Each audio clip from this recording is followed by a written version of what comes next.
tinanggihan yung pagpapa-refresh ko guys. So ayun guys, usapang refresh tayo ngayon dahil meron nang hindi magandang mangyayari sa akin motor. So sa iba hindi talaga nagtitiwala sa refresh na yan.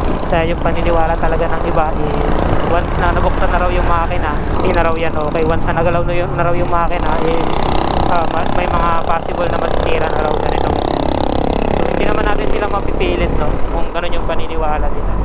So sa akin kasi magtitiwala pa rin ako sa mga mekaniko kasi may mga mekaniko naman talaga na hindi naman pera lang yung hinahanap.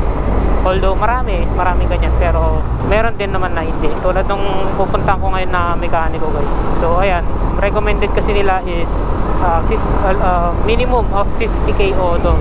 Pwede nyo nang ipa-refresh yan. So itong sa akin kasi guys, pero mo 2017 model pa to, and may mga napapansin na akong hindi okay sa kanya. Kaya naisipan kong ipa-refresh na to guys. So ayun guys, ano ba yung mga sign na pwede mo nang ipa-refresh yung motor mo? So base ko dito sa nangyayari sa motor ko guys. Una is kapag mausok na yung motor. So hindi naman lahat ng mausok kailangan nang ipa-refresh. Kasi yung iba itim na usok, which is rich sa gasolina. Yun yung possible reason kung bakit itim yung usok. Pangalawa naman is puti, which is yung nararanasan ko ngayon dito sa aking Raider FI guys. Puti na yung usok pero hindi naman ganyan. Tapos sa high RPM lang siya. So sign na yun na kumakain na ng langis yung motor mo, kaya nagkakaroon na ng puting usok. And yun talaga yung iniiwasan ng lahat So hindi ko alam kung bakit siya nagkaroon ng puting usok. Kasi alaga naman to sa langis guys. Bihira ko lang naman din siya ilong ride ganyan. So ilang buwan ko na rin tong napansin guys na meron ng puting usok. So pangalawa is meron ng langis kapag sinundot mo yung butas ng tambucho mo. May mga may mga langis-langis na ganyan. Ipupunta ko na ngayon kay Venworks. So siya yung magre-refresh ng aking motor. So ang kinakatakutan ko na mangyari is yung may tama yung block. Kasi ang mahal ng block ng guys, Raider, mapa-carb man yan or FI. Pero yung block pa lang, pag SGP guys yung block pa lang is more than 15k na ata guys. Block pa lang yun, wala pang piston. So paano pa yung labor na babayaran mo, yung mga dapat na palitan like like mga timing chain ganyan. So hopefully talaga walang tama yung block ko, pero ang ina-expect ko na kasi is yung pinakamalalang reason para hindi na ako mabigla mamaya, and ready ko na rin yung sarili ko na once may tama na yung block is either papakargahan ko na rin siya, basta hindi na stock SGB yung ilalagay ko guys. Pit bike na, maghanap na ako ng pit bike siguro kung may tama talaga. Sa club noon pag may tama na yung block mo, may tama pa yung sigunyal mo. So hopefully ang sira lang na itong sa akin is valve seal. Yan, kasi hindi naman stable yung puting usok niya, wala naman siya sa idle. So hopefully talaga na walang tama yung block ko. Yun lang talaga yung pinapanalangin ko. Okay na may tama yung sigunyal, wag lang yung block guys. Sobrang mahal ng block, mamumulubi ka talaga sa block. So ayan, hopefully yung valve seal lang. Ang isa pang pwedeng maging problema is yung piston ring. Burn out na talaga yung mga bagay nun. Kasi 2017 pa tong motor ko. Ito pa yung mga sinaunang Raider FI. Pero ang kagandahan is ang tahimik pa rin ng motor niya. Ang tahimik pa rin ng guys, makina niya. Kaya umaasa pa rin talaga ako na walang tama yung block. Pero ayun, niready ko pa rin talaga yung sarili ko na once may tama na yung block ko, pitch bike na ako, rekta pitch bike na. Sana valve seal lang talaga ang problema. Kasi kung piston rin yung problema, tapos kumapit siya sa may piston na hindi na gumagalaw ganyan, possible nagasgasan niya rin yung block.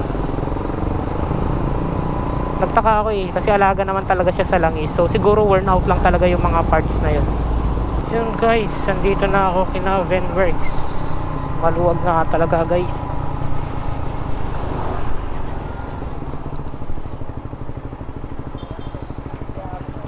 Maluwag nga.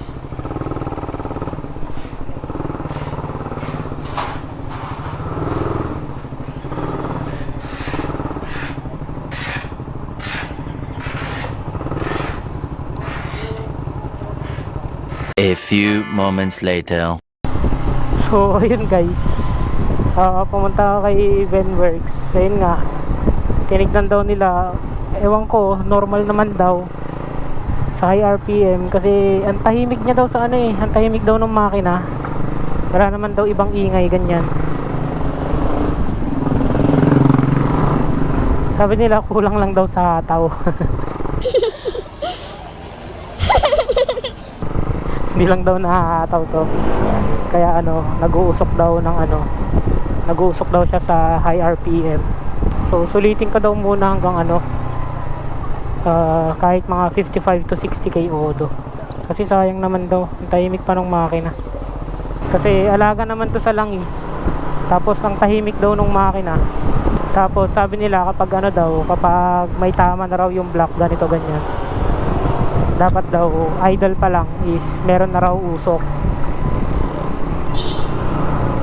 Tapos kapag valve seal naman daw yung may tama, naglo-loose comp daw siya, ganyan. So sabi niya normal lang daw to.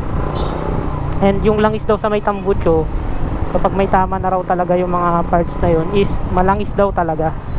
So ito is itim lang. Tapos ayun nga pinagtatao ko, parang medyo basa, ganyan. So yun din yung isang kinakabahan ko dito.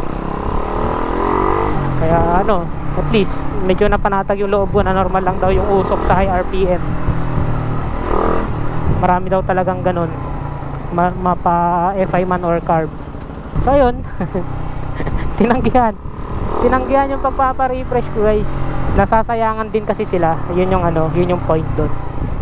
Nasasayangan din sila kasi ang tahimik ng makina ko. Sabi nila hatawin daw eh, di hatawin natin. Kulang daw sa hataw eh.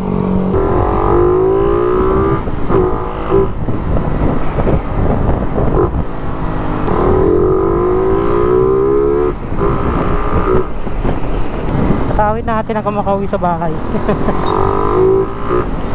Sabi nila naipon lang daw na ano, na usok yun sa may pipe, sa may canister lang daw.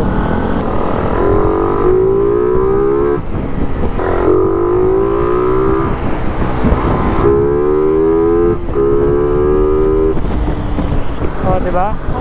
Ayun yung sinasabi ko sa magandang mekaniko, guys. Hindi lang sila basta tanggap ng gawa para lang magkaroon ng pera. Nasasayangan din sila. Kaya yun yung isa sa talagang pinagkakatiwalaan kong mekaniko. Doon lang din talaga ako nagpapagawa kasi makakasiguro ka na hindi lang pera yung habol nila, guys.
ba kaya yung hataw na yan? So ayun, first time kong matanggihan sa ano sa mga mekaniko na napupuntahan ko. Sulitin ko raw muna kahit hanggang 55k odo na lang daw.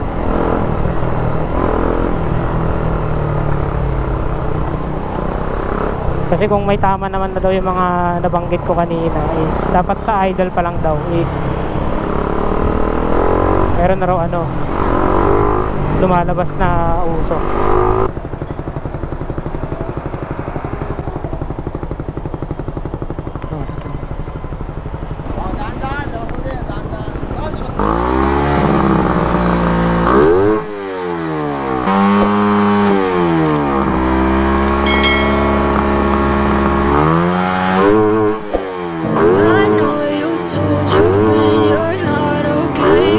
Pag ano ganyan no, idle.